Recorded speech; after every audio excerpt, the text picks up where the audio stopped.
प्रिय छात्र, अहमपि त्वं दशमकक्षाया पञ्चमपाठ अभ्यासप्रश्नानि पठामि, त्वं ध्यानेन शृण्वन्तु।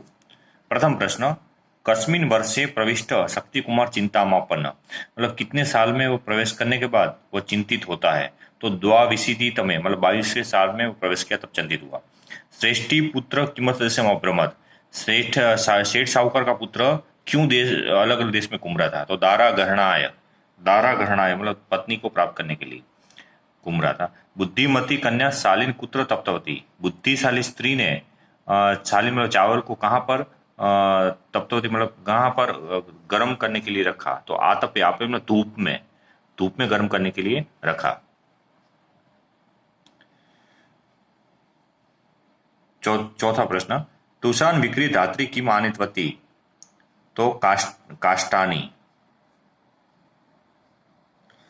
तुषान मतलब चावल में से जो पाउडर निकलता है वो बेचकर धात्री को क्या लाने के लिए कहा। तो काष्टानी लकड़ी लाने के लिए कहा। कन्या धात्री मुखे अतिथि प्रथम किम निवेदवती, तो कन्या ने दासी के मुख से अतिथि को पहले क्या करने के लिए कहा। तो स्नान करने के लिए कहा। ईंधनानी जलेन समित्वा कन्या की प्राप्तवती, मतलब जली हुई लकड़ी को पानी छिड़कने के बाद क्या प्राप्त होता है। कुष्णारंगन मतलब कोयला प्राप्त होता है। भोजनांते कन्या कस्य व्यवस्था करता, भोजन के अंत में कन्या किसकी व्यवस्था करती है। तो तांबूलस्य मतलब भोजन के अंत में पान की व्यवस्था करती है। कन्या विविध व्यंजनानि केन विरचितवती, कन्या अलग अलग व्यंजन यानी भोजन किस चीज से बनाती है। तो प्रस्थ परिमितेन ध्याने मतलब अपने चावल से ही अलग अलग ध्यान अनाज से ही वो अलग अलग भोजन बनाती है।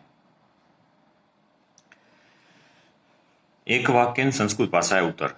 श्रेष्ठी पुत्र से नाम की मासिस, मतलब सेठ पुत्र का नाम क्या था। तो शक्ति कुमार था उसका नाम। देशान भ्रमण एकदा शक्ति कुमार पुत्र समागत, तो अलग अलग देश से घूमते हुए शक्ति कुमार कहाँ पर आ पहुंचता है। तो कावेरी तीर पतने समागतम, कावेरी नदी के किनारे आ पहुंचता है। शक्ति कुमार वीर भूषणा कुमारी पुत्रम अपश्यत, शक्ति कुमार कम गहनों में सज्ज ऐसी स्त्री को कहां पर देखता है। तो कुएं के नदी के किनारे कुएं के पास में देखता है, कूपे आएगा। कन्या तंडुलान केन प्रक्षालित होती, कन्या चावल को किससे धोती है। तो जल से शुद्ध पानी से धोती है। भोज्यादिना पदार्थाना वर्णन कृत्वा कन्या की कृतवती, भोजन आदि पदार्थ का वर्णन करते हुए कन्या किम कृतवती मतलब क्या करती है। तो अतिथि भोजन रुचिम अवर्त्यत, अतिथि की भोजन में रुचि बढ़ाती है। उसके बाद है कृदंत प्रकार लिखत, कृदंत में है प्रविष्ट शब्द, प्रविष्ट होगा कर्तृभूत कृदंतम।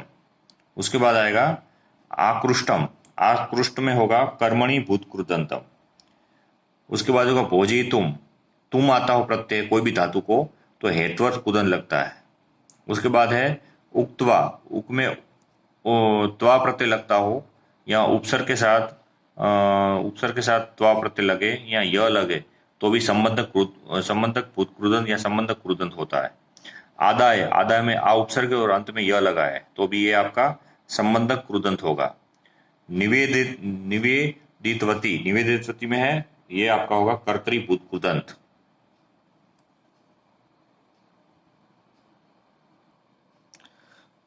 निवेदितवती में ती प्रत्यय लगा हुआ इसलिए कर्तृभूत कृदंत होगा। ये कृदंत आगे मैं पीडीएफ फाइल में आपको समझाऊंगा। उसके बाद है संधि विच्छेद क्रुद, प्रविष्ट तथा ये विसर्ग संधि सभी। तो इसमें प्रविष्ट यहां पर देख सकते हैं प्रविष्ट तदा, तो प्रविष्ट प्लस तदा हो जाएगा। सो अचिंत्यत, तो सह यह दो मात्रा स के पीछे है तो उसका विसर्ग हो जाएगा सह प्लस अचिंत्यत। त्रुषेभ्य तंडुला, तो त्रुषेभ्य तो यहाँ स है आता तो यहाँ पर वो विसर्ग आ जाएगा। तो त्रुषेभ्य प्लस तंडुला। व्यंजनश्च, तो यहाँ पर व्यंजनम च का म हो जाएगा, व्यंजनम प्लस च हो जाएगा। उसके बाद है समास प्रकार लिखत, तो उसमें है दाराविहीनी नाम, तो ये होगा तृतीया तत्पुरुष समास। ध्रुतम सहितम, तो ये भी होगा तृतीया तत्पुरुष समास। पिंडशाली ये होगा बहुव्रीहि समास। विरल भूषणाम, तो ये होगा बहुव्रीहि समास। शाली प्रस्थेन, तो ये होगा षष्ठी तत्पुरुष समास। कुष्णा रांगान ये होगा कर्मधारी समास। गुण संपदा तो ये होगा षष्ठी तत्पुरुष समास। स्वनगरम ये षष्ठी तत्पुरुष समास। उसके बाद है शब्द रूपम, उदाहरण अनुसार शब्द रूपम लिखो, ये आपके विभक्ति है।